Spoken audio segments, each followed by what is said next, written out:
Malaki raw ang tsansa na mananatili kay Senador Cheese Escudero ang liderato ng Senado sa 20th Congress. Majority raw kasi ng mga senador ang boboto sa kanya ayon kay Senador JV Ejercito.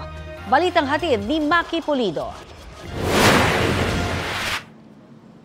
Higit isang linggo bago magbukas ang 20th Congress, halos tiyak ng mananatiling Senate President si Senator Cheese Escudero ayon kay Senate Deputy Majority Floor Leader JV Ejercito. Sa tansya niya, 17 o 18 ng senador ang pumirma para suportahan si Escudero, lampas sa 13 kailangan para maging Senate President. Pumirma ako, nasa 14-15 na eh. Mas alam nila na SPGs has the numbers, kaya mas madadagdagan pa yan. Inaayos na rin kung ano-anong komite ang mapupunta sa susuporta sa kanya. Pero prioridad ayon kay Ejercito kung sino man ang may hawak na ng pwesto. Sa 41 Senate committees, 6 ang pinamunuan ng 5 senador na graduate na o natalo noong eleksyon.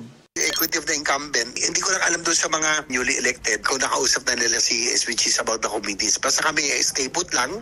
Tiyak na rin questionin ni Senator Bato de la Rosa kung pwede bang itawid mula 19th Congress ang impeachment trial ni Vice President Sara Duterte. Balak niya itong gawin sa plenaryo ng Senado o kahit sa mismong impeachment court. I will ask the Senate if, again, the Senate of the 28th Congress is willing to be bound by what the Senate of the 19th Congress has started. We have to settle the issue of jurisdiction. Sa informal meetings daw ng ilang senador, sabi ni Senator Joel Villanueva na pag-usapang sa August 4 sisimula ng impeachment trial o isang linggo pagkatapos ng State of the Nation address ni Pangulong Marcos. Maki Pulido nagbabalita para sa GMA Integrated News.